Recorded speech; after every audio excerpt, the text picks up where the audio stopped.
Hey everybody, welcome to another Marvel Legendary discussion video.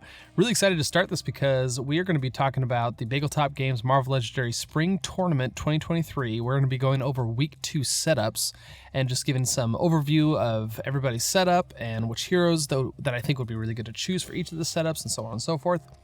I didn't make a video for week 1, so you're not missing that. But just as a quick breakdown, this spring tournament, basically the way it works is you're going to be set into a pod. A pod is consistent of, let's see, I think it's usually like 8 or 9 players or so. Let's see, 1, 2, 3, 4, 5, 6, 7, 8, and 9, about 10 or so players. All 10 of these players are going to be playing this setup right here, and then you're going to be comparing scores, things like that. There's a winner, there's a loser bracket.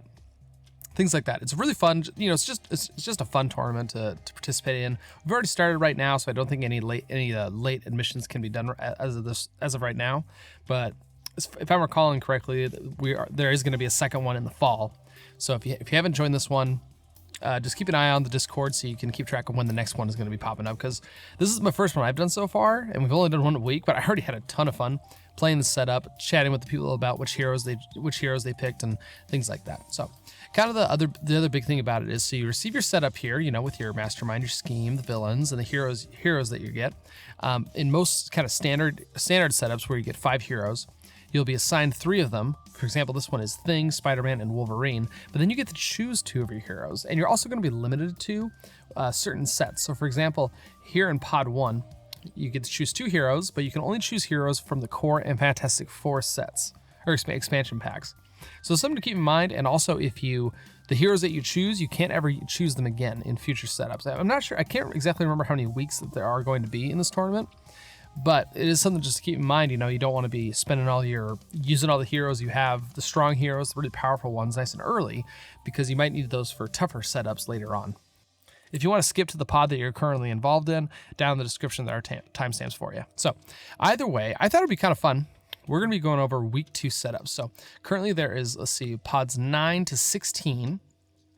And I'm going to go through each one of these setups and just kind of give kind of the challenges of each of the setups, and the kind of the big thing, giving some recommendations as to what other heroes you should be choosing in this one. So for example, in pod 9 here, we're going to talk about Mephisto, flood the planet with melted glaciers, all the villains, and which heroes you have, and which 2 heroes would probably be good to choose in order to counteract the scheme or the mastermind, or just ones that'll synergize with the heroes that you are required to choose from. So yeah, let's just jump right into this. So we're going to be doing pod number 9. The important thing to remember, though, the sets that are allowed are going to be basically all the sets that are within the setup. So we are only allowed to pull heroes from Dark City, Fantastic Four, Paint the Town Red, and Revelations. So let's take a look at our the first mastermind. So far we have Mephisto, and he has 10 HP. Whenever a player gains a wound, put it on top of that player's deck. When a Master Strike is drawn, each player is going to have to reveal a Marbled Knight hero or gain a wound. Marbled Knight heroes are mainly focused in the Dark City expansion, so we really want to make sure we do have, probably 2, I would say, Marbled Knight heroes in order to make sure we counteract those wounds. Now, it's important to remember that wounds are a little more serious than I think a lot of players imagine, because one wound can really mess up your hand. It can stop you from recruiting something that turn. It can stop you from fighting something that turn. And even in certain situations, it can make it so you can't even do anything, and you just simply have to pass your turn, KO the wound. That's a whole turn off of doing anything in this game, which, in certain setups, like, you can't be doing that. You need to keep the pace going and, be able to take out the mastermind in a timely manner. So with Mephisto as our mastermind, we just probably want to grab at least 2 Marvel Knight heroes so we can counteract his Master Strike. Let's take a look at the scheme, which is flood the planet with melted glaciers. Let's see. So when a twist is drawn, stack this twist next to the scheme as a rising waters, then KO each hero from the HQ whose cost is less than or equal to the number of rising waters in that stack. Evil's going to win when 20 non-gray heroes are KO'd. So what that tells me is we actually want to have heroes that have a little bit of a higher recruitment cost, because the higher they are, the less likely that they're going to get KO'd while they're in the HQ, and then we'll be able to extend the game out by a little bit, because Mephisto does have 10 HP, and he's going to be handing out wounds. That's going to slow us down a bit, and 10 HP is, it's kind of up there. I would say once you hit like the 13, 14, and 15 section and above, that's when it's like, okay, this game's going to go a little bit longer. And 10, it's up there, but you'll be able to get there eventually. But like I said, we do kind of want to focus on raising the cost of our heroes just a smidge so that we'll be able to extend the game out. Extend the game out so we have enough time to fight the Mastermind. Let's scooch over to the villains so far, and right now we do have Underworld as the first villain group that we have to deal with. And honestly, they're not too difficult, I would say. The only one you really have to keep an eye out for is Blackheart. There are 2 copies in the villain deck, and he has an ambush effect. The player to your right reveals a Marvel Knight hero or is going to gain a wound. If you fight him or he escapes, you're going to have the same effect. So this does have it does have a chance of handing out 2 wounds when it shows up and when you fight it or if it escapes. And all the wounds you gain are going to go to the top on the top of your deck instead of in the discard pile because of Mephisto. So once again, just a little bit more pressure that we need to have. At least we need to have a couple Marvel Knight heroes in order to take care of them. But other than that, they're not too. Other than that, Underworld isn't the most worrisome of a villain group, so we're not going to stress about them too much. Taking it Lethal Legion, most of the cards you don't have to stress about too much. There are 2 cards that ask you to have a tech hero in order to reveal to prevent you from discarding a card, which can mess up your hand a little bit, but most of the times discarding the card isn't the highest of cost. The 2 you do have to worry about are Laser Maze and Living Laser. These 2 both ask you to reveal a ranged hero or you're going to gain a wound. Kind of the same thing. If you gain a wound, Mephisto's going to put on top of your deck. It's going to slow you down, and not something you want to deal with. So we are looking to have, we don't need like a ton of ranged heroes, but we definitely want at least 1 ranged hero at the common slot in order to prevent us from gaining wounds from these 2 cards. Our henchman group is the Mandarin Rings. Now each of these cards do have different effects, and they're pretty much all positive. So we don't really need to build around them or worry about them too much. The only thing is we won't have like a consistent source of KO in our heroes, like some of the henchmen do, or just something we kind of reliably, bank on. So it just could lead to some variety in gameplay. Let's take a look at the heroes that we have so far. Right now we do have Colossus, and this is a really great tension between Colossus being a really great hero, but his abilities do kind of go against what the scheme is trying to do to us. Because, for example, Draw Their Fire costs 1 and gives us 3 attack, which is incredible, but it does gain us a wound, and that wound is going to go on top of our deck due to Mephisto.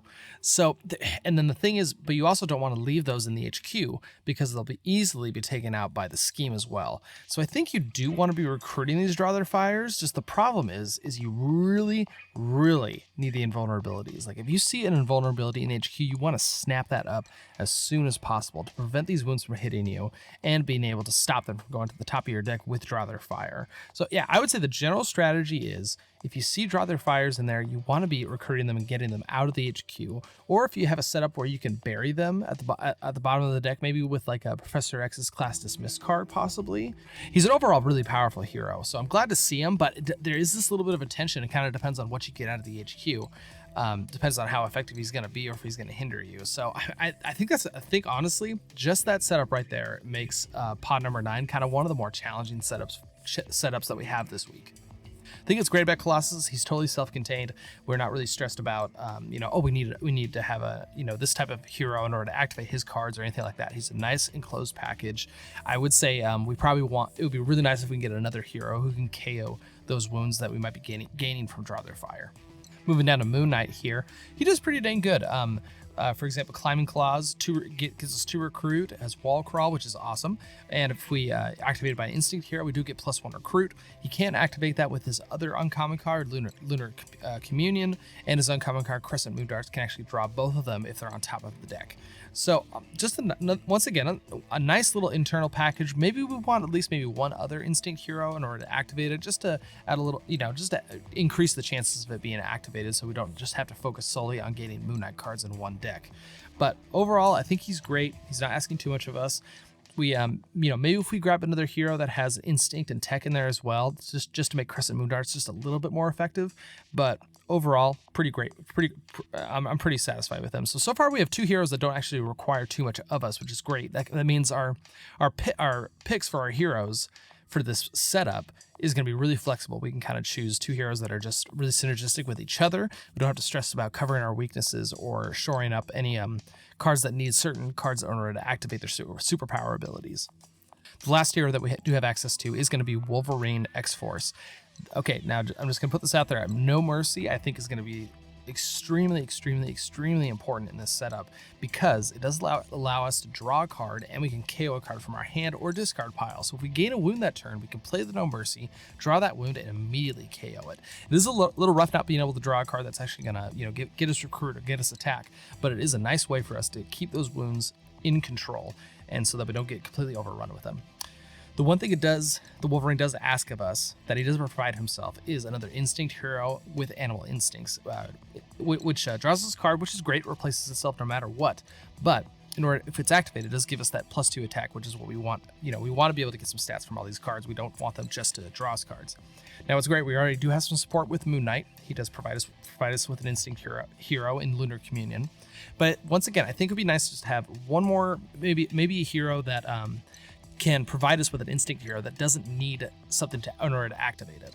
So I think we're going to be kind of keeping an eye out for that as of right now. So far we're looking out for heroes that can KO wounds easily. We're looking for ranged heroes and we're looking for Instinct heroes. I think those are the three things that we want to be focusing on. Also, we want to be grabbing at least one more Marvel Knight hero. So looking over the Fantastic Four, Dark City, Paint the Town Red, and Revelations expansion, I was flipping through looking at heroes, trying to decide which ones I wanted to recommend. I got 4 heroes I want to recommend for this pod. The first one up is going to be Daredevil. So he is a Marvel Knight hero, which will cover the basis for Mephisto. He does provide us an Instinct hero, which can work with Animal Instincts, which is great, and also Moon Knight's Climbing Claws, which is good.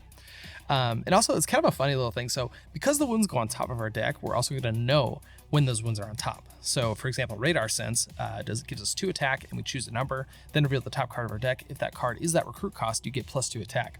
Wounds actually have a 0 cost attached to them. It's not written there, but that is technically what they cost. So if you know there's going to be one on the top, you can play Radar Sense, gain that 4 attack, which is really great. Blind Justice, you can play that, draw that card, things like that. So just a little bit of a synergy in there. It's not too important. And of note, the recruitment costs on his cards are decently high. 3 and 4 is pretty average, I would say, but he does have a common 4 costing hero, and his uncommon card does cost 6. So hopefully that's gonna be high enough that the scheme is gonna take them out just ASAP. The second hero I could recommend is going to be Iron Fist. So this is another Marvel Knight hero, which is great. Covers from Mephisto, has an Instinct card, which covers up Wolverine and Moon Knight, and he does provide us with a couple different ranges of costs as well. Just another 3 and 4 as well. What's great is, so Ancient Legacy does cost us 1, but the thing about it is it only costs 1. You can usually recruit that the second it pops into the HQ, and you don't have to stress about it. Usually you have a recruitment lying around, or you can pick it up on the next turn. And what's great about it, it just draws and replaces itself. So even if you have a hero deck that doesn't have a lot of strength cards, you can still recruit that just to get it out of the HQ, because you're just going to be able to play it, draw, and completely replace it.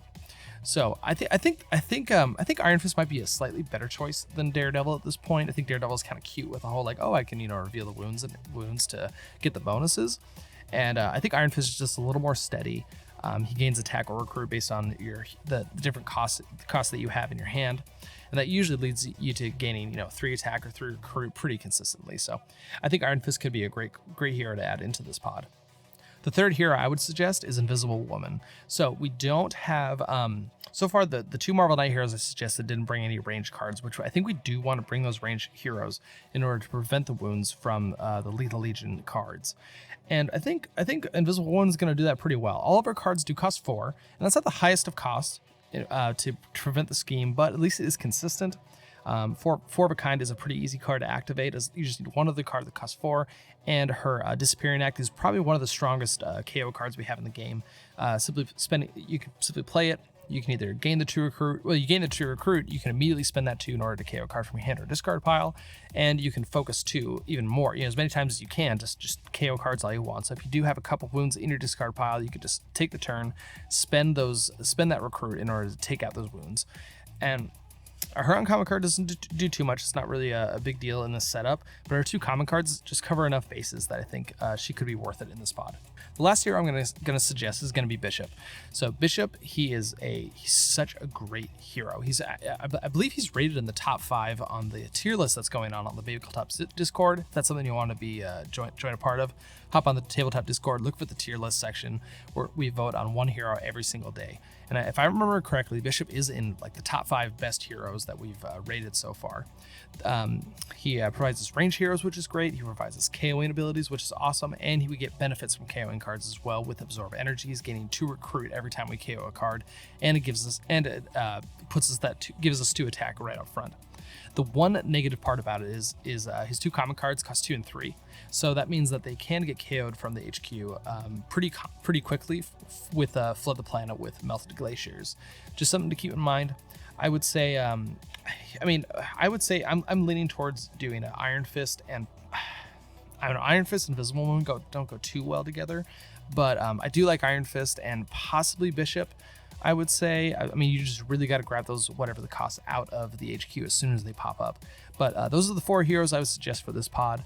Just a quick disclaimer, this is just my opinion, my thoughts. I was just looking over the pods and thought this was kind of a fun thing to, spring up discussion and maybe help out a couple of people who might not know how to focus their hero pools, and just to give out a little advice. I thought it would just be a fun little thing to do. So, all right, everybody. Well, that is pod number 9. Good luck to all the players that are going to be playing this week. I think you guys are going to do great. I would say the one thing, I think this is actually a pretty difficult setup, and just pick your heroes wisely, and I hope you guys have high victory points and end the game quickly. All right, let's scooch on over to pod number 10. Here's all the players and the setup that these players are going to be taking on. The first step, we're going to be talking about the Mastermind. This is going to be Bastion Fused Sentinel. This is actually a really awesome Mastermind. He basically splits up into a bunch of different Masterminds when you fight him. And he's probably one of the cooler Masterminds that popped up recently.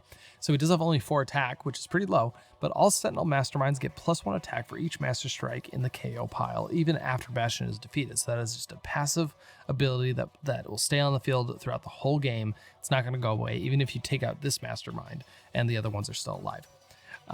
Master Strike, a card from the Bystander stack, ascends to become a 3 attack Prime Sentinel Mastermind. With Fight, rescue this Master Strike. Each player reveals the top card of their deck and discards if it costs 1 or more. So he just creates more Masterminds when you fight him, or when you fight him, or when a Master Strike is drawn. Plus that increases his HP. I mean, like I said, it's a lot to manage when you fight him, but he's pretty dang fun, I would say. So. Pretty much all of his abilities are things we can't really control. There's no like, hey, you need to reveal this type of hero in order to prevent from gaining a wound, things like that. There is one mastermind. There's 2 masterminds in his tactics that we can prevent stuff when it pops up. First one up is going to be Template Infected Sentinel. So when you fight him, you're going to rescue 3 bystanders, KO one of your heroes, and it's going to ascend to become an additional mastermind. His Master Strike is each player has to reveal a covert hero or discards one of their non-gray heroes. Now that, like I said, discarding, it can be a little pretty dang rough, but at least this does give you the choice. Maybe you can discard a card that gives you Recruit in case it's later in the game, or one that just isn't going to be useful at the time. So I would say it's not extremely urgent that we have covert cards. We're not like begging for them or like digging for them, but it still is a nice way for us to prevent us from having to discard cards when this Mastermind is out. The other one I would say is just a smidge more serious. This is Machine Man Sentinel Supreme. His Master Strike is each player reveals a tech hero, or you're going to gain a wound. Like we talked in pod number 9, gaining wounds can really slow you down, can mess up your hands. So I would say that there is a little bit more pressure for us to want to have tech heroes in our hero pool so we can prevent wounds when this guy pops up. Let's take a look at our scheme. It's going to be Frame Heroes for Murder. So when a twist is drawn, twist 1 to 6, stack a card from the HQ next to the scheme as incriminating evidence that has a different cost than any card already in that stack. Twist number 7, add any card from the HQ to the incriminating evidence.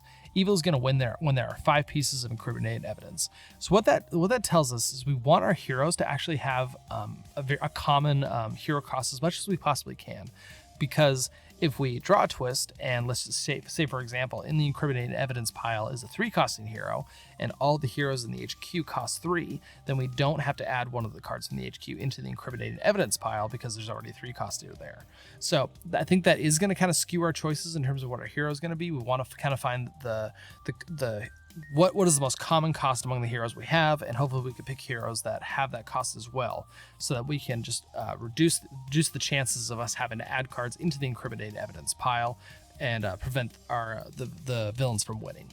Let's move over and take a look at the Purifiers. They kind of an interesting mechanic where they have a lot of their villains are all the same. They're Predator X's, but they all focus on when they ambush, they prey on the player that has the most of a certain type of hero class, either strength, covert, tech, instinct, or ranged. So what I would say, probably the strategy in fighting them is we actually don't want to have a lot of variety in terms of hero classes, because if one of these pops up and there's a tie between each player having, the most strength heroes, or either both of them don't have any at all, that way we can choose which of the players is going to be taking on that predator. That way we could kind of be just a little bit more flexible in terms of, okay, like if we give it to you, we can spend a little more longer time. Hopefully we can get enough cards in order to fight him. Or, hey, I have the cards right now, give it to me and I can take it out right now so we don't have to stress about it.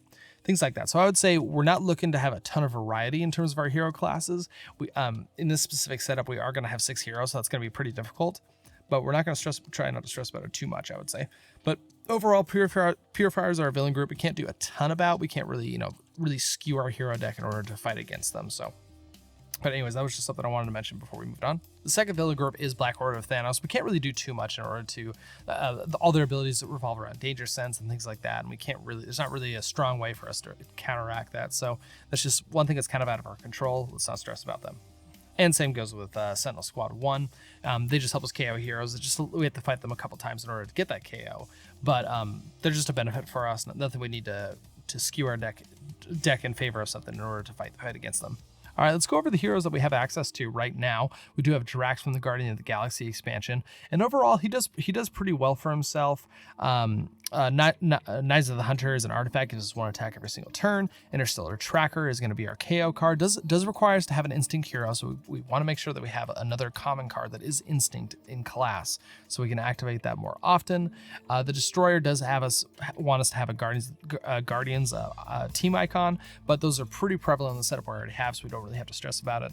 Overall, Drax it isn't demanding too much of us. As long as we have one other common card that is an instinct, I think we're going to be just fine. Scooching down to Groot here, probably one of my favorite heroes that I've played recently that I haven't played in a long time. He just does so much with him, in my opinion. It's just great. Let's see, one of his common cards, Prune the Growth, gives us 2 attack. If it's activated by a strength hero, we can KO a card from our hand or discard pile. If you do, you get to gain a shard. Absolutely incredible card. It gives us attack, gives us KO, and gains us a shard. I mean, this gives you 3 attack if you activate the card, and you get to KO card. It's just incredible. And what's great about it, his other common card, Survival Sprig, is going to let us activate that. So a nice little internal package in terms of his commons. His uncommon card, Groot and Branches. We're going to gain 2 shards. You may spend shards to get Recruit this turn. If it's activated by a covert hero, you may choose another player. That player gains a shard as well. So I would say that activating ability isn't like, it's not the end all be all. If you can't activate it, it's not the worst thing in the world, but shards can be super powerful. If you can pass them around to other players, it's just going to help you win the game a lot quicker. So I would say, I played it down like it wasn't that important, but I think we do definitely want to have another hero in our pool that will be able to activate that. I don't think there's a ton of pressure. I guess we do want another strength hero, a common, or to activate Groot's card. So we have a nice little range here. We want, another instinct, another covert, and another strength card that we want to be able to activate so that we can just get as much as we can out of all these cards. Let's take a look over at Yondu here. His uncommon card does want us to have a Guardians team icon, so that's going to be covered. We already have 3 heroes in our pool that have that icon, the team icon. So I think we're going to be able to activate that pretty frequently, I would say. Interstellar Hunter, 1 attack, Danger Sense 2. If it's activated by a covert card, if this revealed any Master Strikes, you get to draw a card. Now, usually that isn't there's not a lot of pressure in order to activate that, I would say, because there are only 5 Master Strikes in the villain deck, but it does hit a point if you're danger sensing it enough, you can kind of bury those cards a little more, and you'll be able to draw that card a little more frequently. But that is another common card that can activate Groot's uncommon. So I think that's going to kind of cover it. I think Groot's activation is a lot more important than Yondu, so even if we have to choose between the 2 activations, I think Groot is the one we're going to be choosing most times. Whistling Arrow is going to gain us a shard, which is great. And if it's activated by a ranged hero, we do get to burn any number of shards, and we get to basically convert that into piercing damage, and we can defeat a villain if we burn shards equal to the VP of that villain. So we do kind of have a little bit of hey, we want a little more shards in our gameplay so that we can activate that a little more often instead of having to rely just on a Whistling Arrow. So in this pile, I would say we are definitely looking for another range hero in order to activate that just a little more often. But yeah, overall, I think we're doing pretty dang good. We do definitely have some good parameters now in order for us to know exactly what we want to be building here. Just another thing I wanted to note, so going through our common cards and looking at the cost of each of the hero cards, the most prevalent cards are actually the ones that cost 3 so far. I believe we have 1, 2, 3, 4, 5. We have 5 cards that cost 3, and we have 3 cards that cost 5. So in our hero selection, that I would say that's kind of the more important one, because we don't want to be losing to the scheme here.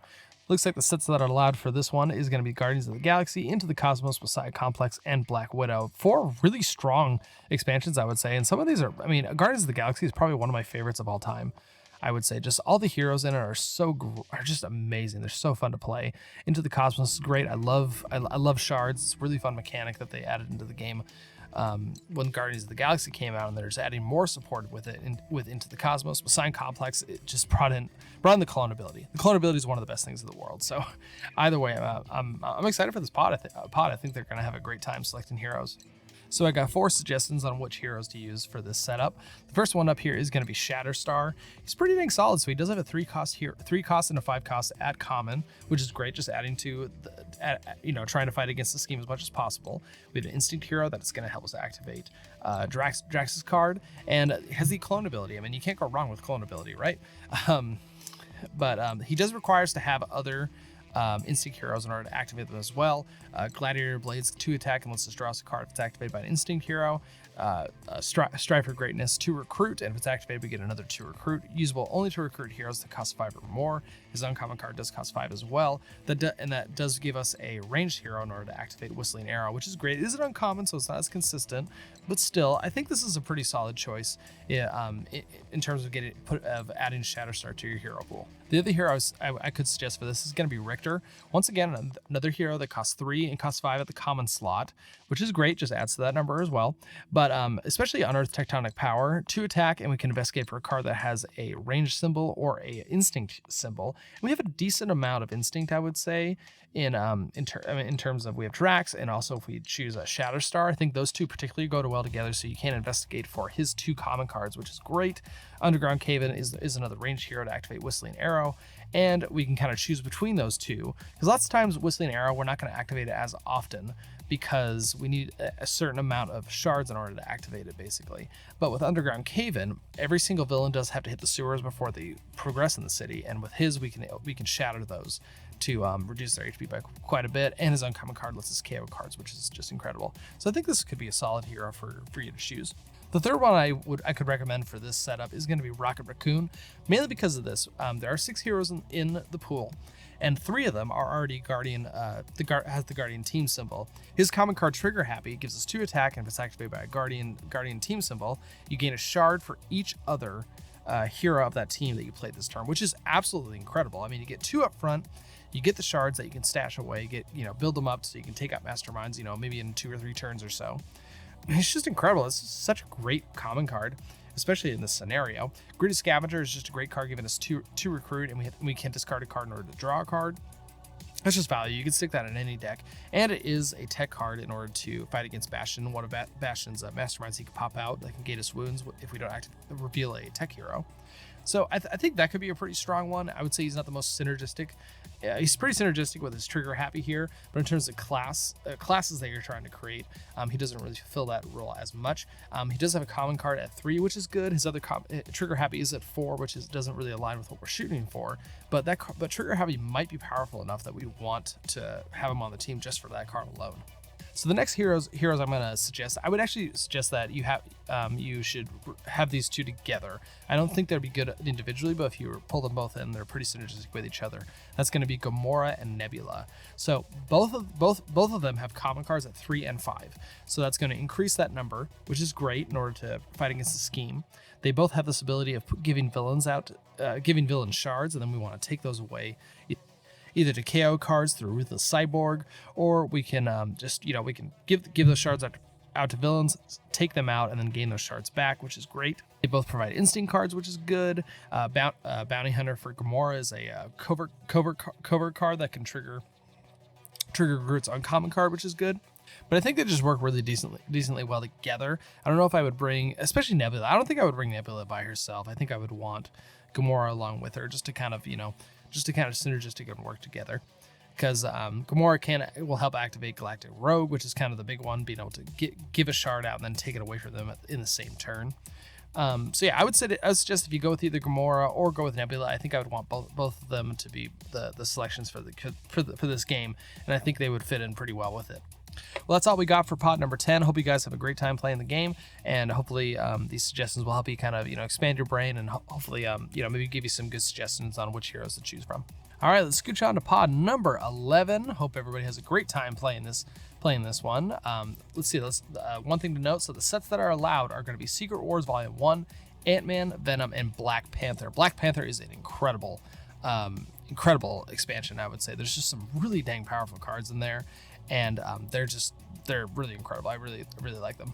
Let's take a look at our mastermind, which is going to be Claw. He has 8 HP with a plus though, so it can go up. Claw is double empowered by the color or colors of his sonic frequency.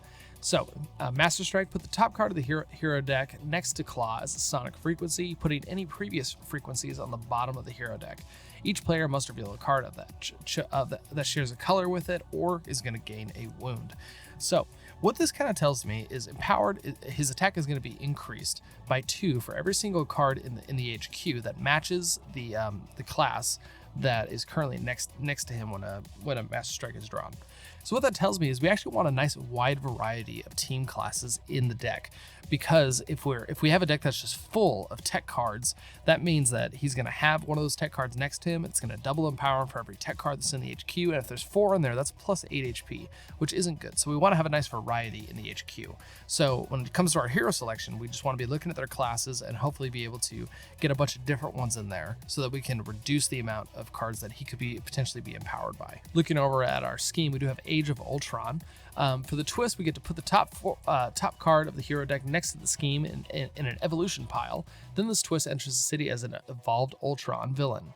Special rules: Evolved Ultrons have 4 attack and are empowered by each color in the evolution pile. They're worth 6 VP. And their evil is going to win when 7 Evolved Ultrons are in the city and or in the escape pile. I mean, that's rough. They could be in the city or in the escape pile, so both. So that you count both of them. If there's 7 in total, you do lose. So once again, I think this kind of goes along with our mastermind. We want a variety of team classes in there just to try and prevent of them being empowered by something that's going to increase their HP to such a large amount that we can't hit it reliably. Looking over the villains, we do have Enemies of Wakanda. It's kind of the same deal. A lot of them are empowered by specific types.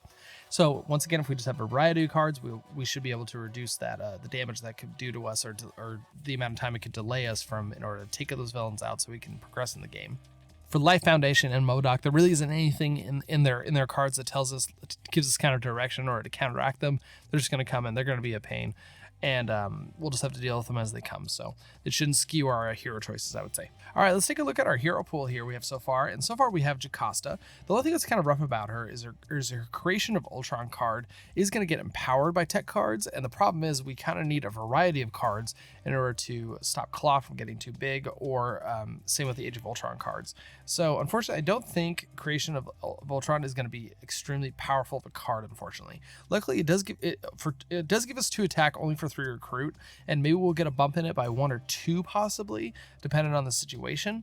So it's not exactly a dead card, I would say. It is just a little like I really wish it could go up even higher. But overall, right now we have 2 tech cards and 1 range card. We're just going to keep track of those as we look through our heroes so that we can get a nice variety of classes in our pool. Next up is going to be Venom Rocket here, and he does give us a tech, a ranged, and a instinct card. So far we have 3 tech cards. So Holographic Image Reducer might actually, or Creation of Ultron, might actually, possibly give us a little extra attack with having three different tech cards in there at common level. Venom Rocket's a pretty decent hero. He doesn't really ask too much of us, though. There's no really specific, like, you need a ranged hero to activate this or a tech card to activate that or anything like that. He just focuses on excessive violence and the digest mechanic. So he doesn't bring too much with us. He's pretty flexible in that terms. Our next hero up is going to be Captain Marvel. She does provide us with a ranged hero, a strength hero, and a combo multi-class of strength and ranged, which isn't the best thing in this situation because it could, empower Claw by double if a supersonic flight is captured by him. Overall, she's a pretty decent hero, I would say. She does want us to have ranged heroes in order to activate her absorb energies, which gives us 2 recruit. And if it's activated for each other ranged hero you have played this turn, you get +1 recruit. And it looks like she has a total of looks like she has a total of 3 common cards at that slot, so she should be able to activate it pretty frequently, I would say. The dig does give us 3 tech and 3 ranged heroes in total for the heroes we have so far. Actually, 4 range with supersonic flight. The one thing that's rough is her marvelous strength, 3 attack for 5 recruit, which isn't the worst rate in the world, but she does get +1 for each other strength hero that she's played previously. So far, we don't have any other ones in order to activate that, and we don't really want to stash our deck just chock full of strength cards, just in case, because it could empower our villains to a point where it's difficult to fight them. But we'll just see what we want to do. I think we don't want to be adding any more ranged or tech heroes to our hero pool, though, because we have 3 and 4 apiece in terms of that. So let's take a look at our other heroes that we could choose from and see which ones are going to benefit us the most. All right, I got 4 options here for pod number 11 here. The first one I decided to look at is going to be Carnage. So he provides us a strength, instinct, and a covert hero. We actually don't have now. That's our only covert hero that we have so far. What's great about Carnage, though, he doesn't ask really anything of us. You simply just play his cards, do the thing. You don't need other cards in order to activate his cards. He involves around the digest and indigestion mechanic, excessive violence as well. And those are just pretty, evergreen mechanics, really neutral. Not a lot of demanding things from him, so I think he could be a great hero in this instance. The other hero that's basically the same line of it is Venom. So he gives us a strength hero, which is the same that Carnage did, but he does provide us 2 instinct heroes. But once again, he just doesn't demand much of us. He has, excessive violence, indigestion, and digest. You just really can't go wrong with him. So I think he'd be another viable one. You could even combine those 2, just to stay on theme. Venom and Carnage just going at it. So I think that could be a viable option for you guys. Just a quick correction, actually, I have 3 suggestions for this one, but the next one we're going to go over is Proxima Midnight. I really actually love her hero set. I think it's so simple, but it just does so well. I mean, being able to chain her 2 common cards together in order to get, I think it's 3 recruit a piece, and then her uncommon card adding another 3 a piece for that one.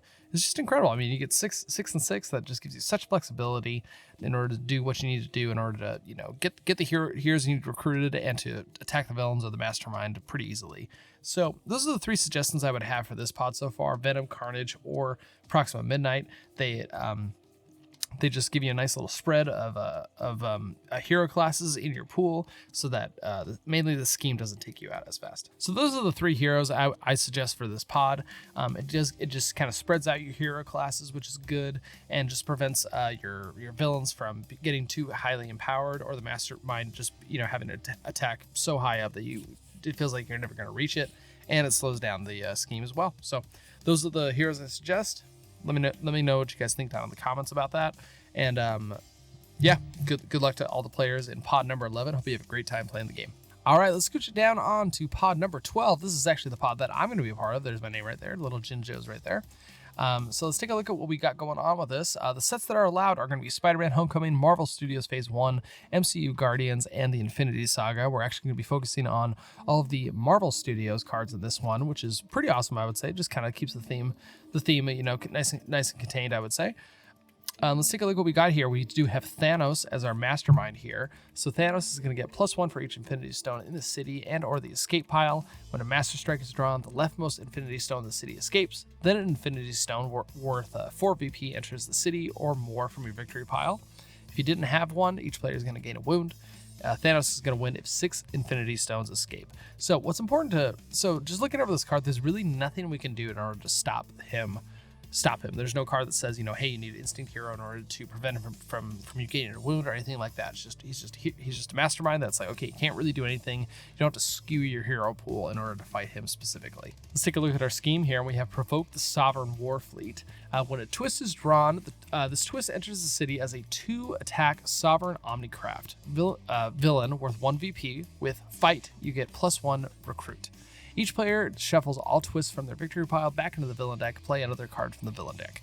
So once again, this is a scheme that we can't really change too much about. It actually gives, the only thing that really changes is we could potentially put in higher cost heroes because we're going to have extra basically henchmen in the city that we can use to fight and gain recruit off of. But once again, it's not really demanding too much of us, so we don't have to skew our hero pool in order to fight them, because pretty much every hero is going to provide us attack in order to take out the crafts that the scheme is going to be producing. Taking a look at our villain groups: Infinity Stone, Salvagers, Ravagers, and the 10 Ring Fanatics, which is equivalent to the Sentinels from the core set. In case you don't have the the Marvel Studios Phase 1 expansion. But important to note, all of our villain groups don't really demand too.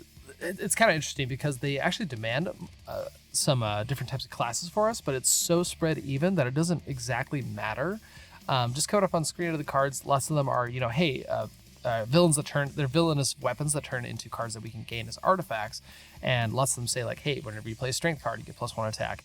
And each class is represented in these villainous groups, so it just kind of keeps it nice and neutral, I would say. It's not really pressuring us to get a specific hero class or to skew our picks in order to do that, so we're not going to be doing that so far. So far, the setup is pretty neutral. We don't really have to, fill in a bunch of gaps or anything like that. We can kind of just pick powerful heroes or synergistic heroes, and hopefully we can use that to take out Thanos. First hero up is going to be Captain America here, and what's really great about Captain America is he could fit into pretty much any team because all he cares about is, hey, I just need a variety of team classes in order to do the work. And well, it's actually colors, which is a little different because that means that they activate off of gray heroes like your soldiers or your operatives and things like that.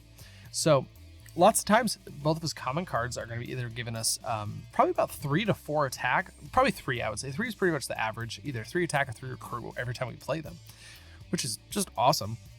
His 2 common cards are Strength and Instinct. So this is kind of telling us like, hey, we want a variety of team classes. We want as many different ones as we can so we can get a lot of benefit out of that. Next hero up is going to be Tony Stark from the Spider-Man Homecoming set. And he's pretty cool. I mean, he's got some coordinate abilities, which is great. Each player can kind of help each other on their off turn in order to achieve their goals here. But he also has he does have 1 Ask of Us in Stay Out of Trouble. Gives us 2 attack. It does have coordinate. If it's activated by a tech hero, we do get to do Danger Sense too. I love Danger Sense. It's one of my favorite mechanics in the game. Luckily, he does have a common card that can activate that card, so we could probably use maybe 1 more. I mean, we do have Diving Block. That is an uncommon card, but at least it is a tech card there. So love to see. I don't think we're gonna do a ton of pressure in order to get another tech card just to activate that 1 card, but it's something to keep in mind is that the card is a ranged hero. So far we have 3 tech, 1 strength, 1 instinct, and 1 range. So we do have a nice little spread here. Maybe hopefully it'll pan out just a little bit more. Next up is going to be Gamora. This is from the MCU version, so this is kind of the different spread of values. There's actually 3 common cards, and each of them provide 3 cards. There's 2 uncommons that provide 2 cards apiece, and then there's the 1 rare. So it's a little bit of a different distribution. It usually leads to a little more variety in the HQ. So sometimes getting the synergies can be just a little bit tough, but I feel like when they created these cards, they really tried to be like, okay, you're not going to be able to get all these cards in one spot, so we need to make sure each card kind of works together. Overall, she's pretty dang good. She actually does have a couple different demands of us, or ask us to do certain things in order to really, make her shine. And that's actually totally fine because I feel like Tony Stark doesn't have a lot of demands. Captain America definitely doesn't as well. They just kind of nudge us in a certain direction. But Gamora's kind of like, hey, I want to be able to do these so you can kind of maximize my effects. I would say, like, for example, Sharpened Blades gives us 2 recruit, and if we have an artifact, we do get to draw a card. And drawing cards is always a great thing. Forgive and Resent, if we activate it with a covert or a instinct card, we do get either a +1 attack or we get to draw a card. And Retractable Sword is an artifact, a triggered artifact. Whenever we draw a card, we do get +1 attack. So it's just telling us like, hey, we want to draw cards, we want to have instinct and covert cards in order to activate us. And so yeah, it gives us a nice little direction in terms of the heroes we want to select. We do she does add a nice little variety. We now have a couple of covert cards, which is great. We didn't have those before. 2 more instinct cards and 1 more ranged hero. So that should be able to give us enough variety that we can activate Captain America pretty frequently here. But let's just increase those odds. I would say that's kind of the main focus. I really want the Captain America to shine here and also support Gamora in what she's doing. The first hero I would suggest for adding into the hero pool is going to be Black Panther from the Infinity Saga. All of his cards are multi-class cards, which is great. Works with Captain America just incredibly well. And he's just a really strong hero. He does his Avengers Reassemble gives us 2 attack, and if we have all 5 hero classes, we do get +3 attack. Just another card that tells us, hey, we want a variety of classes. We want to create the rainbow in our deck, so we can just get, we can get 5 attack off of a 3 costing card, which is great. It does have some really strong KO abilities in here as well, nice and consistent, or some really big ones in terms of, like, for example, great many lives lost. 2 recruit, and if it's activated by an instinct hero, we do get to sacrifice this, and we get to KO up 2 cards from our hand and our discard pile. So pretty solid card, I would say. I think just adding all those multiple team classes is what's really going to bump us up and make Captain America just be absolutely incredible. Plus Black Panther's just a really great hero set on his own. Next hero I could suggest is going to be Captain America from the Infinity War Saga expansion. She's pretty solid. So we only have one other strength card in Perfect Teamwork, and we wanted just to kind of bump that up just a little bit.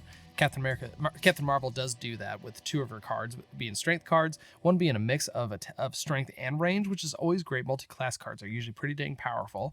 She does work around the end game, which is, once you have a certain amount of cards into the villain deck, it activates that ability. And lots of times it's converting recruit into attack, for example, with Return from the Stars. 4 cost 2 recruit. If it's activated by a strength hero, we get +2 recruit. If it's the end game, though, that it actually produces attack instead of recruit. So it's really nice having a card that just naturally switches over to what you want in the late game. I think she's a pretty solid hero set. I think she's going to do well. Just another hero that I could suggest for this setup. Next up is going to be Rocket and Groot. He has a nice little variety of classes. We have strength, tech, covert, and ranged, and instinct. Actually, that's just a full spread right there, if I'm recalling correctly. Yeah, that's one of everything, which is really great. He has 3 multi-class cards in here as well. So nice little flexibility in terms of hero classes, and just be able to have that flexibility to know what you can. He has some pretty strong KO abilities in Press the Button. One recruit, if it's activated by a tech hero, we do get to KO a card from our hand or discard pile. That does give us a tech card in order to activate Tony Stark's card as well, and just adds a nice little variety. Also, it has Gravity Mines, which is a triggered artifact. Whenever you use excessive violence, you do get to draw a card, and that goes well with Sharpened Blades from Gamora. So I think he's a pretty viable choice as well in terms of this pod. Well, guys, that's going to be my suggestions for pod number 12. Hope you guys learned something from this, and I hope you guys enjoy your playthrough of this game. And I'll be joining you guys along with this journey in order to see if we can take on Thanos and provoke the Sovereign Warfleet. I'm still kind of contemplating which 2. I think I am going to choose one of those 4 that I suggested. I'm not 100% sure which ones I'm going to pick, but I'm excited to make that choice, and I'll see you guys at the end of the week to see what the score is. All right, let's move into pod number 13. The sets that are available are going to be Noir, Dimensions, Heroes of Asgard, and Messiah Complex. Really great sets. I really love Noir and Messiah Complex especially. Let's look over at our Mastermind. We're going to be dealing with Malekith the Accursed. 8 HP. Master Strike is he's going to capture a villainous weapon from the city or from any player's control or discard pile. So if you have a villainous weapon, he is going to gain it. Then this Master Strike enters the city as a villainous weapon called Dark Spear. That gives +2 attack. Then this Master Strike enters the city as a villainous weapon called Dark Spear that gives +2 attack. When you gain a Dark Spear, it becomes a thrown artifact that gives +2 when thrown. So mainly focused around the villainous weapons, but this doesn't really, it's not going to skew our hero selection in any way. It doesn't demand anything of us. Moving over to the scheme here, we do have Higher Singularity Investigators 2, and then it's an Unveiled Scheme. So you won't be able to figure out what the other half of the scheme is until you hit that point when you have to flip over. So I'm going to do this from the perspective of you guys. I'm going to create the hero pool without knowing what the scheme, the unveiled part of the scheme is. So let's take a look at the front side of this. So on twist 1 to 4, if there are any Singularity Investigators in the city, stack this twist next to the Mastermind as a dark discovery. Whether you did that or not, investigate the bystander stack for a card and have it enter the city as a Singularity Investigator villain. It has 6 attack and fight, rescue the spy as a bystander, then KO one of your heroes, then investigate for your deck with a card with a recruit icon. And on twist 5, you do transform this. So that doesn't really give us a lot in terms of what the scheme is trying to do. So once again, we have another Mastermind and scheme that isn't really going to skew our hero choices. Let's take a look at Dark Council here. And if you're looking through all the villains, the one common thing across all of them is it asks us to be worthy. What that means, we do need to have a card in our hand that costs either 5 or more. So that could skew our hero choices. We just want to add cards that either have a common card at 5, or even 2 cards at 5, or cards that help us recruit higher cost cards from 5 and up in order to keep us worthy on a more consistent basis, so we can fight these guys without negative effects or fight them a little easier. For X-Men Noir and Circus of Crime, they don't really change our choices in any way. Their X-Men Noir is a really fun hero set. Actually, I really like those hero sets where it's not just 4 cards with 2 copies apiece. It's like, hey, there's like 6 cards here, 7 cards here, and there's 1 extra copy of something else or something like that. Really cool villain set, I would say. All right, let's take a look at the heroes we have so far. We have Luke Cage Noir. And kind of the main thing for him is he wants cards that cost either 4 or more. For example, 5 investigations, 2 attack, and then we investigate for a card that costs 4 or more. His other card, Follow Big Leads. You get +1 recruit for each other card you play this turn that costs 4 or more, and you get 2 recruit on the front directly. So that just kind of gives us a nice little direction here. His 2 common cards do cost 4, so they can investigate for each other or get recruit off each other, which is great. But I think we want another hero that does provide us cards at the 4 cost slot.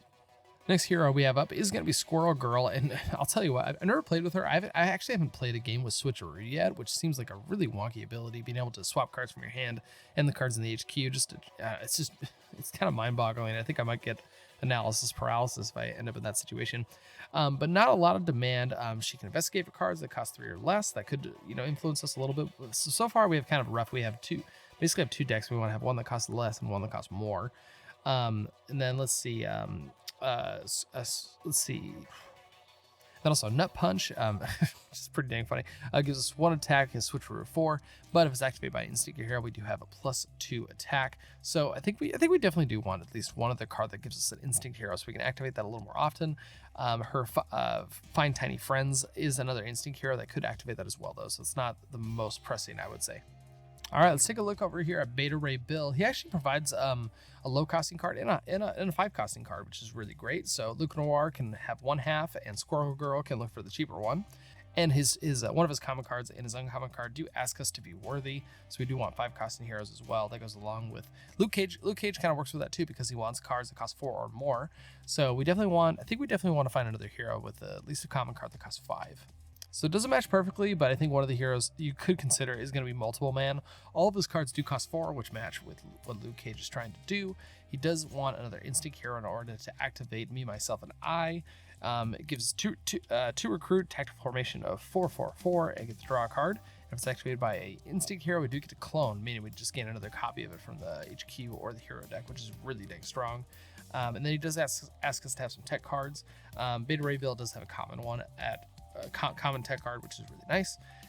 I think he's a pretty viable option. He's probably not the strongest of them, but I just thought he worked pretty well with Luke Cage, I would say. Next one I would suggest is going to be Shatterstar. This is the second time we've had to talk about him before, because I think he's a pretty dang powerful hero from what I can tell. He does ask us to have instinct heroes in order to activate his cards, but Squirrel Girl does provide us with 2 of those at the common slot, so we should be able to activate them pretty dang frequently. We have a 5 costing card. We have 2 5 costing cards and a 3 costing card, so that fits in pretty well with both decks that we're working on. I think he just ticks a lot of boxes, and I think he does it pretty dang well. So I think he could. I think he's a front runner for someone I would definitely want in the game. Another hero I would suggest is going to be Thor from the Heroes of Asgard set. He does focus around the worthy abilities, so he does have a common card at 5 and an uncommon at 3. So once again, that kind of works with both the decks we're working on. Divine Lightning, 3 attack. You get +1 attack for each other card that you play this turn that makes you worthy, which is pretty dang good. I mean, heck, if you get 4 attack off of this, you're going to be pretty dang happy. And then you got Mjolnir, a artifact. You cannot throw Mjolnir unless you are worthy, which is very flavorful, which I really love. But we do need to be worthy in order to throw it. When you throw this, you get +3 attack, then get +1 attack for each other range hero you have played this turn. Let's see. I think we do have. Overall, Thor is a really great hero, and I think he's also on the short list of cards hero sets I would definitely want in this setup. Last but not least, we do also have Richter. This is the second time we've talked about him as well. Does have a 5 cost at common and a 3 cost as well. So I think that was kind of the main thing. I wanted 3s and 5s so we can kind of fit in with both the decks. He does pretty well. It does ask us to have some ranged heroes, but we can provide that with either Beta Ray Bill, or we can get another hero that provides that. Probably Thor could probably be a good one for that. And we can investigate for instinct and range cards, which is exactly what our deck is full of in terms of Squirrel Girl or Beta Ray Bill, or possibly, and like I said, Thor is probably going to be one we're going to be adding to the team, and he also brings some ranged heroes as well. So yeah, that's the last suggestion I have for this pod. Hope you guys enjoy your gameplay of it. Let me know what you guys think about my choices, and if you guys chose that or not when you did your playthrough. All right, let's scooch on down to pod number 14. Looks like the sets that are allowed for this one is going to be just Core and Fantastic Four, so pretty little narrow amount of heroes we can pull in for the two that we need to choose for it. But let's look at our Mastermind. Looks like we have Loki. He's pretty simple, but he can be pretty difficult here. He has a 10 HP. If we for a Master Strike, each player does have to reveal a Strength hero, or we are going to have to gain we will be gaining a Wound.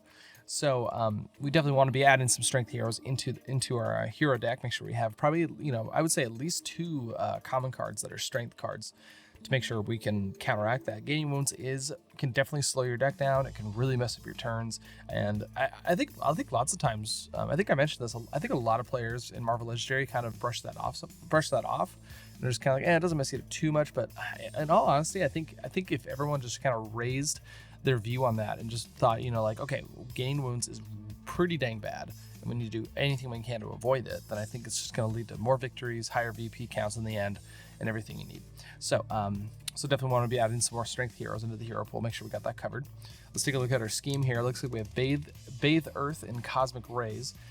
For each twist, each player in turn does the following: reveal your hand, KO one of your non-gray heroes, choose a hero from the HQ with the same or lower cost, and put it into your hand. Honestly, not really much you can do about this. There isn't a way to prevent that from happening. There isn't a way to kind of increase your odds of it not occurring, or getting a better favor in terms of swapping your cards from your hand in the HQ, since it's kind of randomized what your hand is going to be anyways. So yeah, nothing we're going to really do about it. So we're not going to skew our choices in terms of that guy. Taking a look at Enemies of Asgard, they've always been a pretty difficult villain group ever since they came out, all the way in the beginning with the core box. The main thing we're going to be looking at is Ymir the Frost Giant.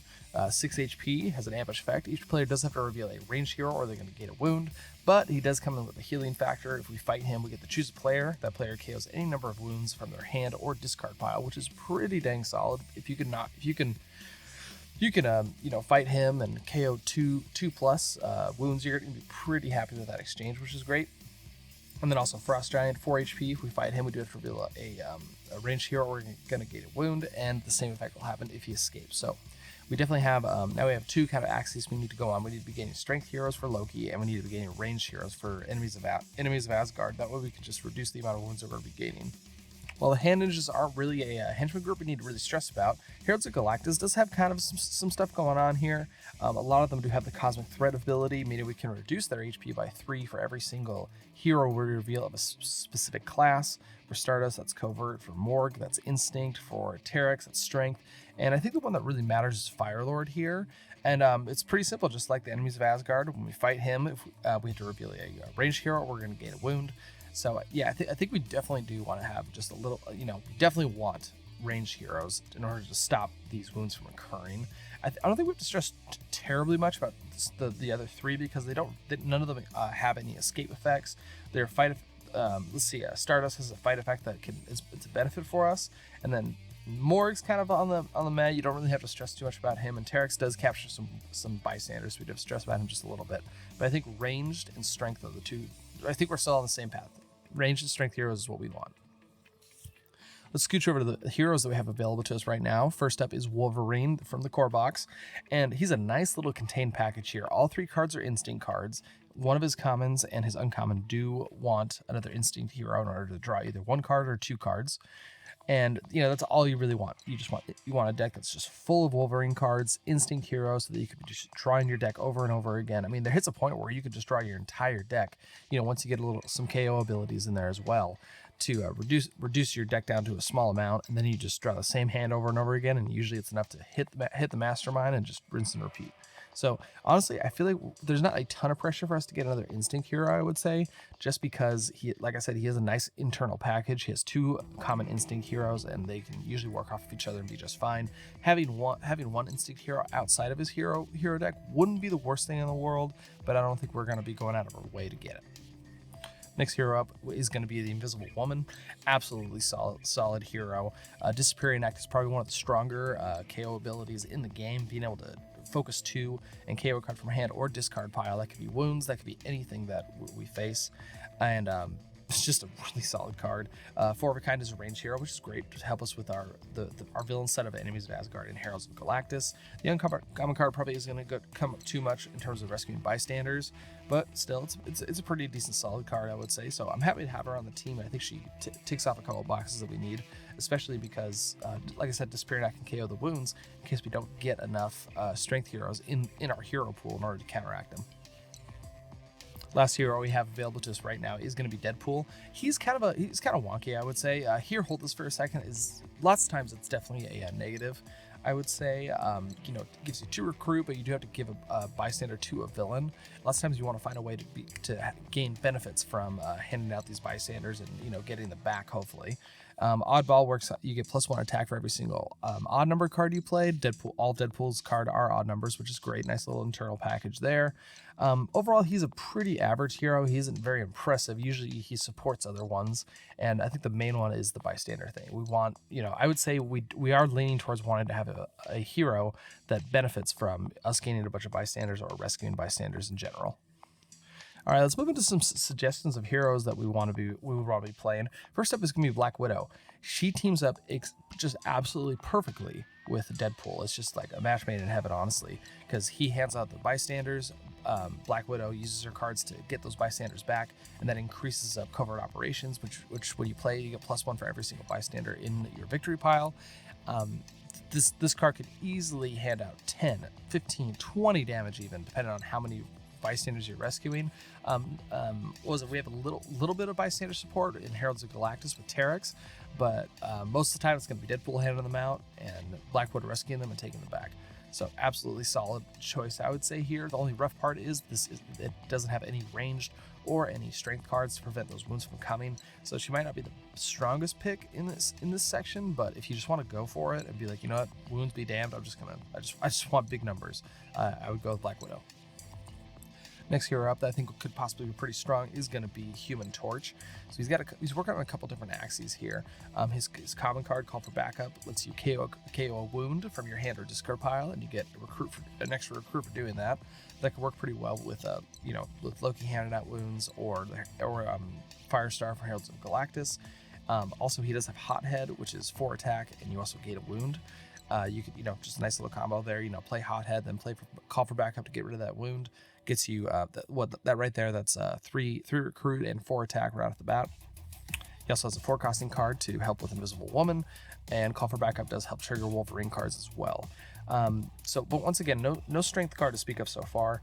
But I think he still could do pretty well in this situation. Third hero I would highly recommend is going to be Rogue. So she provides us with the strength card and Borrowed Brawn. 1 attack, if it's activated by another strength card, you do get +3. Really strong hero. We just need to have it supported. Unfortunately, we don't have any other strength hero in the pool so far. But I think so. If you choose Rogue in this, you definitely want to bring another hero who has a strength common card. So you wouldn't want to be bringing Human Torch or bringing in Black Widow if you choose Rogue. But she also brings a very strong card in Energy Drain.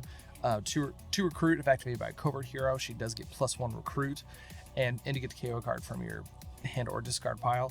Invisible Woman does support that with her common card, which is great, and copy powers for Rogue. When you play this, you basically turns into a copy of any card you played previously. Is one of the best cards in the game. The higher quality cards you have in your deck just increases the power of copy powers, and it scales with the game. You get a couple good uncommon cards, and then copy powers. It's like bam, awesome. And then when you finally get that rare card, boom, you have two copies of that rare in your deck basically, as long as you draw them together. So Rogue is a definitely solid choice in this situation. She just needs to be supported by another strength hero. Speaking of strength heroes, we can bring in Hulk as another option here. His two common cards, Growing Anger and Unstoppable Hulk, work pretty well with this team, I would say. Unstoppable Hulk can help activate Wolverine's card. Growing Anger is a really good strength card. 2 attack. If it's activated by another strength card, he does get another +1 attack. And Crazy Rampage does hand out wounds to everybody, but in this situation we would have Wolverine's common card Healing Factor and Unstoppable Hulk in order to counteract the wounds that you'd be handing out yourselves, and you will be able to prevent wounds coming from Loki.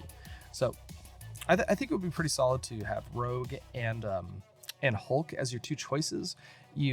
That would kind of lower the amount of range cards you could bring in to prevent wounds from enemies of Asgard and Heralds of Galactus.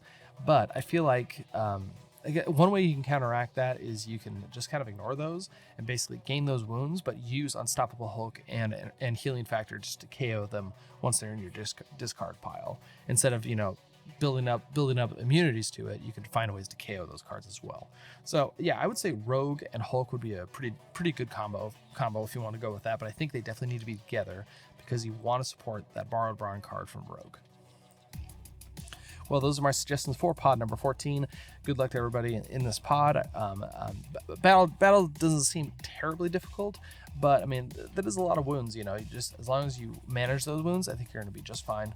But yeah, hope you guys have a great time. Hope these hero selections kind of expand your mind and help you, just help out in choosing what heroes you're going to use to, to be successful. So let's scooch on down to pod number 15. I think we got 2 more to go.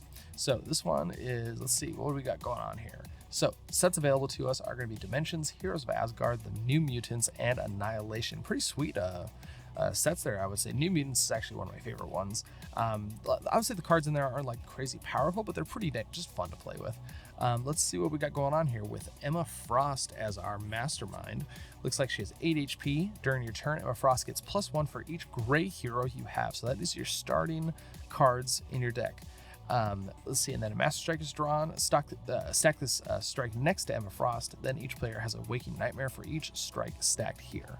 So I would say the only thing this really tells me is we want to get rid of our gray heroes as much as possible so that we can get her down to that 8 HP normally. So I would say we want to emphasize on KOing those cards as fast as possible. So we want to make sure that we have heroes in our deck that allow us to KO those cards. Taking a look at our scheme here, we have Sneak Attack, the hero's home. So, and this is mainly just a setup card. Each player, so 6 twists, each player chooses a hero to be part of the hero deck. Randomly select other heroes up to the normal number of heroes. Each player adds to their starting deck 3 non-rare cards with different names from the hero they chose and 3 wounds. This is really, really interesting. So basically what this tells us is, so each player is going to choose a hero, then they get 1 card, they get one of their commons, one of their other common, one common. This is really interesting because basically we choose a hero, and we get 1 of each of their commons and their uncommon card in our starting deck, but we do have to add 3 wounds to our deck as well. I think that's 100% worth it. I think we get way more benefits from that than the wounds as well, because if you shuffle that up, I mean, sometimes you have to take off your first turn, I would say. If you draw your starting hand, there's 2 wounds in there, just pass the turn, KO those wounds, and just accept your fate from there, just to get rid of those as fast as possible. And starting off with 3 cards, three cards you recruited for free basically is just absolutely incredible. Especially, I think you definitely want to focus on getting choosing heroes that have really strong uncommon cards that you definitely want in your deck as fast as possible.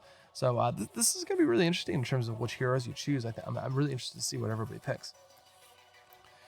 Let's take a look at our villains. We have the Hellions here, and most of the cards we don't have to stress too much about, but with Roulette, let's see, when she has an ambush effect to reveal the top card of the hero deck. If it's a tech card, each player is going to gain a wound. If it's a covert card, you draw a card. So we're going to be kind of incentivized not to have a bunch of tech cards in our hero pool, just to avoid that wound. Like I said, wounds are pretty bad in your deck, and we're already going to be starting off with 3. I don't think we want to be adding any more to it.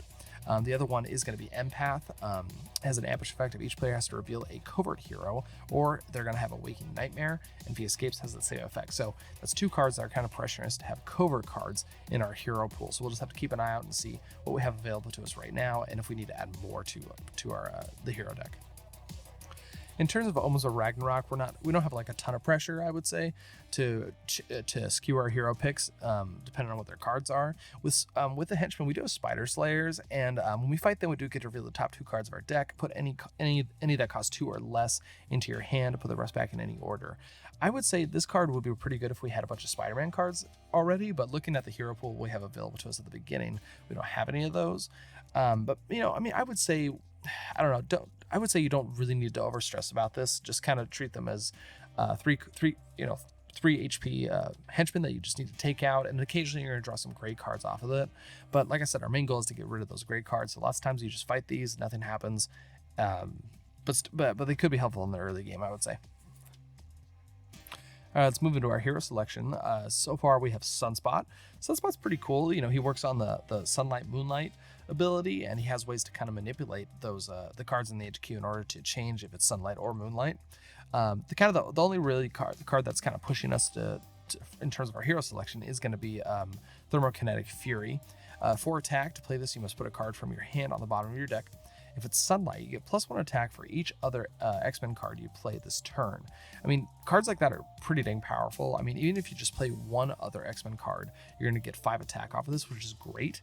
Once you hit 6, it's just amazing, and then anything above that is just pure gravy. X-Men cards are pretty prevalent in the game, so I don't think it's going to be too difficult in order for us to add more X-Men cards to the deck. We do have the New Mutants set available to us, so I think we might be seeing a couple of those in terms of heroes we get to choose. Taking a look at the next one, we do have Super Squirrel here. He seems all right, I would say. He does have a lot of focus abilities, but it's focusing attack, which can be a little difficult. Usually you want to be using that in order to get a bunch of attack in order to fight Emma Frost, or taking out heroes in the city. There's usually a little more pressure. I would say attack, the resource of attack is a lot more valuable than recruit most of the time.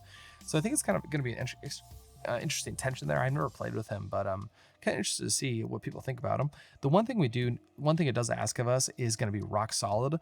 Let's see. So we're going to get 2 attack, and then if it's activated by a strength card, we do get Sewer Conqueror 1, and we can focus 3 attack in order to get 2 recruit. So yeah, kind of a wonky card, honestly. I don't know. Just looking over his cards, I'm not all that interested in it. But I know that it does hit a point sometimes where you have the city under control. You just have to get enough attack in order to hit the mastermind. So lots of times, it is kind of awkward, but usually it's one of those like, hey, I'm winning so much, but I just don't have enough to hit the mastermind. And Emma Frost's HP is decently low as long as you don't have a bunch of great cards in your deck. So it's kind of a funky card, I would say. I'm not really sure if we need to overstress about activating that card. Actually, now that I think about it, we already have a common strength card in Sunspot, so that might be enough in order to activate that card often enough that we don't have to stress about or add more heroes that bring in strength common cards. Moving on to the Warriors 3, these do ask quite a bit of us, but we actually have a lot of cards we can already activate. We already have cards that kind of cover these.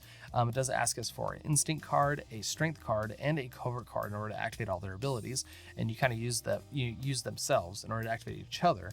But actually, Super Squirrel actually fills in this section very nicely because he also brings a Strength, Instinct, and Covert card in order to activate these ones. So Super Squirrel is going to be more of a supporting card, I would say, in this section in order to activate the Warriors 3. Warriors 3 looks like a pretty solid hero set, I would say. I think we just need, like I said, they just have 3 activations. We just need to make sure we do that. They are bringing in a common Covert card, which is what we want in order to fight against the Hellions, which is really good. But let's see, looking at it, so far we don't have a lot of KOing ability. We don't have a ton of KOing ability, which is what we really want in terms of taking out the wounds that we have at the beginning, and also getting rid of the great cards in our deck. So let's see what heroes would be good in order to bring into this team. And remember, the heroes we select, we're going to start with one of each of their commons and their uncommon in our starting deck. So that might influence our choices here in terms of which ones we want to grab. The first hero set I came across that I was like, yes, I would definitely choose them, is Fantastic Four United. So you're going to get one of each of their cards other than their rare.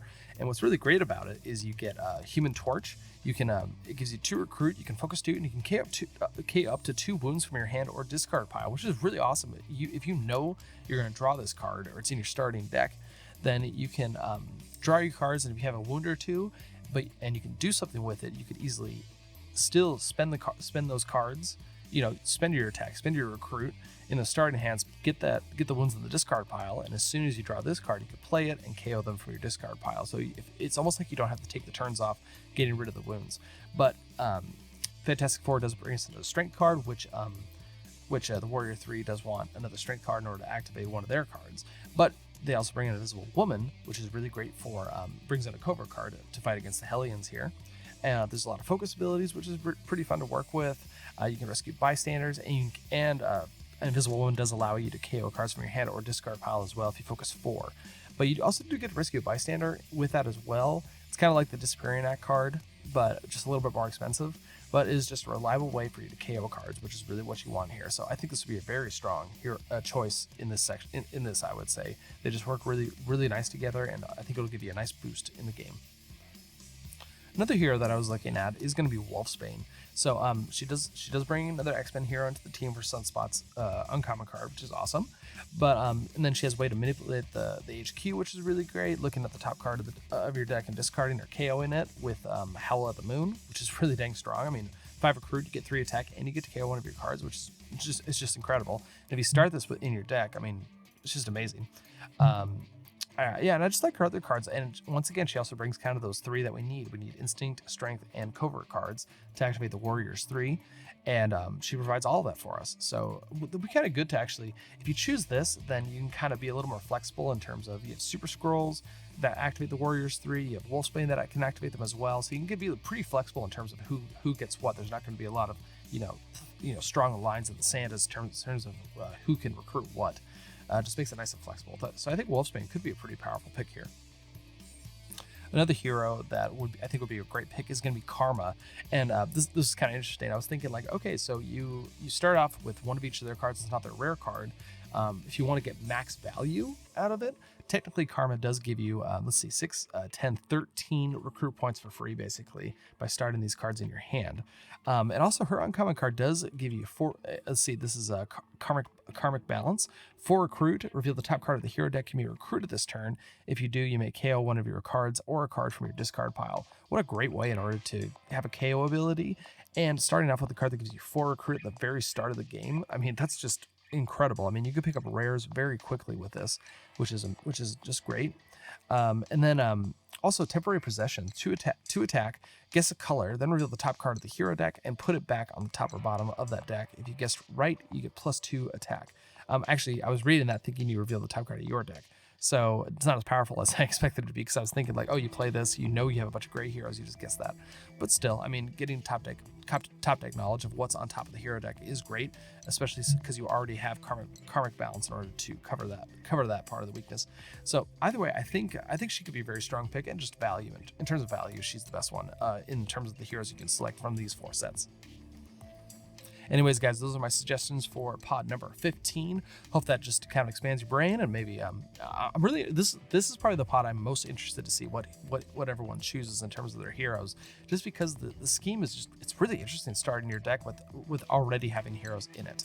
So yeah, good luck to everybody in the pod. Hope you guys have success and high VP scores.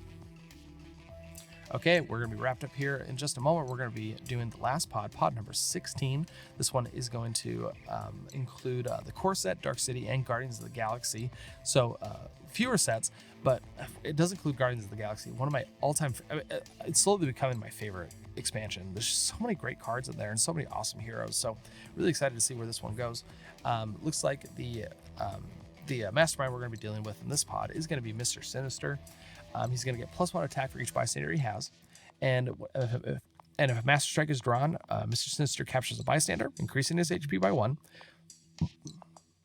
Then each player with exactly 6 cards reveals a covert hero, or is going to discard cards equal to the number of bystanders Mr. Sinister has. So there's kind of 2 axes you can do to counteract this. You can either bring covert cards, or you can bring heroes that add to your starting hand. So a card that says something like, hey, you get to draw an extra card at the end of the turn. That's going to counteract this, because you do need, for that Master Strike to go off, you have to have exactly 6 cards in hand. So that'd be another way you can counteract this. He can be a little difficult and get it out of hand pretty quickly, just depending on how many bystanders he rescues. You kind of have to look through his tactics to just kind of get, keep a feel of if I fight this thing, what are going to be some of the consequences.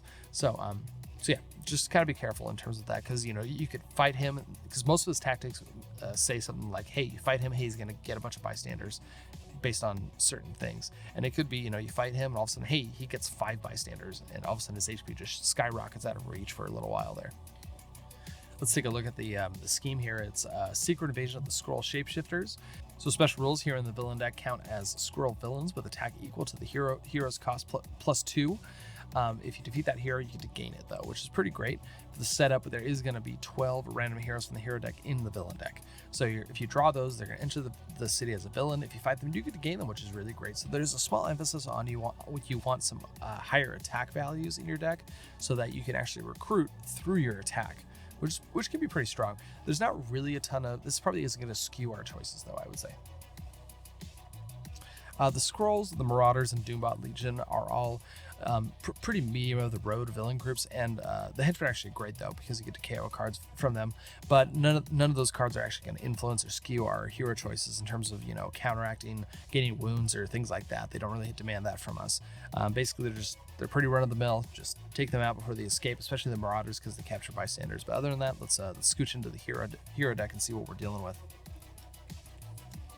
All right, first hero we have is going to be Iceman, and man, I mean, it's just a powerhouse of a card. One of the best cards in Marvel Legendary, period. He's just incredible. I mean, Ice Slide, you get +2 attack, and then you get, if it's activated by a ranged hero, you get +1 attack for each other ranged hero you played, and of course the Star Frostbite armor. Three attack, which is also, it's crazy that it starts off with, gives you just 3 attack tacked onto this. But if it's activated by a ranged card, you get the draw card for each ranged hero you played previously. So we definitely want, I would say this is probably the most important hero, and we want to emphasize having ranged heroes in our deck so we can activate these cards and just absolutely steamroll, run away with the game. Scooch now to Iron Man. He's pretty interesting because he brings Repulsor Ray, which is another ranged hero for Iceman, which is great. We have Endless Inventory, which lets us draw cards, and if it's activated by another tech hero, we get to draw an additional card. So great card advantage with that. And then we have Arc Reactor, 3 attack. If it's activated by a tech hero, we get +1 attack for each other tech hero we play. Now, so that's another direction we can go. We can also get a bunch of tech cards in order to activate these. But what's really great about Iron Man, I would say, is if all you have is Iron Man, I think you're fine, honestly, because the thing is, Endless Inventory can go in either deck. Even if you just play it and it replaces itself, it's not the worst thing in the world. At least it refreshes the HQ when you recruit that card. And Arc Reactor, if it gives you 3 attack, maybe if you get up to 4. If you get up to 4, I think you're pretty dang happy with it, honestly. I mean, of course, it would be nice to play that and get 7, 8, 9, 10 attack, which would be great. But I just think Iceman is way more powerful than Iron Man. I think we want to focus more on the range cards and not stress about the tech cards too much. What's really great about that is moving on to the next hero, we have Hawkeye here, and he does bring us a common tech card, which is going to work very well with Iron Man, which is great. He also brings in Quick Draw, which is 1 attack and you just draw a card. So it absolutely replaces itself. That card can go in any deck, and it's not going to hinder you at all just because it replaces itself. Overall, Hawkeye is not the most he doesn't bring anything really unique to the team, I would say. It's just, damage and a little bit of card draw, but he does support Iron Man in this situation and brings us a very neutral card with Quick Draw. So happy to see him on the team. Next up, we do have Groot, and I absolutely love Groot. He's turned into one of my all-time favorite heroes in the whole thing. He just does so much, I would say. Just has card draw, gaining shards, KOing cards, things like that. The one card, Prune the Growths, 2 attack, and does ask us to have a strength hero. If it's activated, you get to KO a card from your hand or discard pile, one of the most important abilities in the game. But if you do that, you also gain a shard. You can start stashing away your attack, which is great. Now, he does support that with Surviving Sprig, 1 attack, and when you play this, you do get the draw card at the end of your turn, which is going to help us go against Mr. Sinister, which is awesome. And he also brings a covert card in order to counteract his Master Strikes. I think that is, that is the only covert card we have so far. So I think what we're looking for is we want ranged heroes to just increase the power level of Iceman, and probably some covert cards to just help with Mr. Sinister, or a way we can draw extra cards at the end of the turn. We have one, basically Groot covers both those bases, and I think we just want a little more support with that. So this is going to be, this hero pool, I think you can go with either way. It's one of those things like, okay, I just want a ton of power, and you can use Iceman to get that power, or you can choose some heroes just to cover kind of your weaknesses in terms of Mr. Sinister and his Master Strikes. First hero I have up for our consideration, I would say Professor X is actually going to do pretty dang well here. Psionic Astroform is very strong. It's a ranged hero for Iceman, which is great. It's 1 attack, but it only costs 2. And if it's activated by an X-Men hero, you get +2 attack. And I would say with Iceman and Professor X, I mean, that's pretty decent time you're going to be able to activate it. Maybe if you choose Professor X, you want to bring in another X-Men hero just so you can kind of increase the density of X-Men cards in the deck. But you also have Class Dismissed, which is an extremely strong card. To recruit, you may put a hero from the HQ on the bottom of the hero deck. That just lets you keep the HQ nice and fresh. If it's activated by a instinct card, you get to KO a card from your hand or discard pile. Hawkeye does provide us with a common instinct hero in order to activate it, which is great.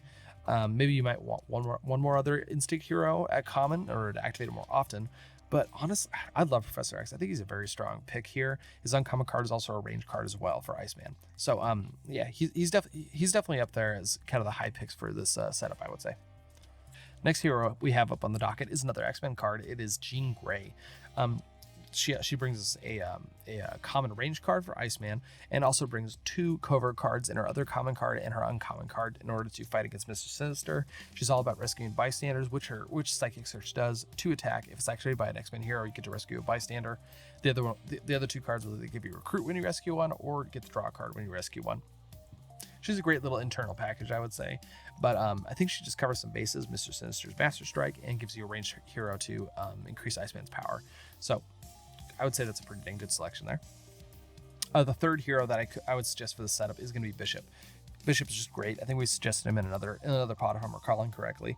That he brings in a very low costing range card that also replaces itself with whatever the cost. You play it, you get the draw card. If it's activated by a covert card, you may KO a card from your hand or discard pile. But the big thing is it's ranged and it draws a card. So if you put that in an Iceman deck, I mean, you're just going to be cranking through your deck and drawing a ton of cards, which is amazing.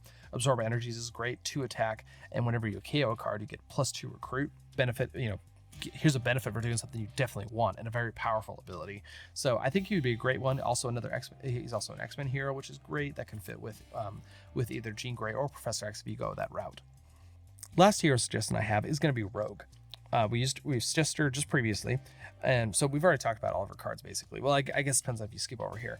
But Bard Brawn is supported decently well with Groot, I would say. He does have he has 2 common strength cards, and they can work off of each other in terms of what you need to do. You can either activate Bard Brawn, which gives you 1 attack and +3 attack if it's activated by a strength card, or you can activate Groot's card, which lets you KO a card and gain a shard, which is amazing. But you also have bringing in 2 covert cards and copy powers and energy drain. And energy drain is just great by itself. I mean, 2 recruit, if you can KO a card from your hand or discard pile and gain 1 recruit if it's activated. The only rough part is you do want to, I would say if you pick Rogue, you definitely want to be grabbing, I would say either Bishop or Jean Grey, because they also bring in covert cards which you need in order to activate them. But I would say Bard Brawn is supported with just having Groot, and because both of his common cards are strength, which is great. But yeah, you definitely want to bring another hero that brings in. I probably wouldn't bring Rogue and Professor X in together. They just they don't really activate each other, or at least Rogue would be a little unsupported in that situation, I would say. Well, guys, that's it. We've gone through every single pod. Everybody in pod 16, I wish you luck. I hope these suggestions help you out in terms of choosing your heroes, and I hope you have a great time playing. But yeah, that is it. We are all wrapped up. We've gone through every single pod, suggesting 3 to 4 heroes for each pod in terms of the heroes you get to select. Just good luck to everybody. I hope you guys have a really fun time playing this. I'm excited to get to my pods. I'll be posting up those videos as soon as I get them played. They probably won't have all the special effects and a lot of the extra work I put into them, because they are a little time sensitive. I want to get those out soon because I have to get these, the games in before the end of the week. So either way, guys, hope you guys had a good time watching this, and yeah, just good luck, everybody. Have a great day. Keep your heads up, and I'll see you next time.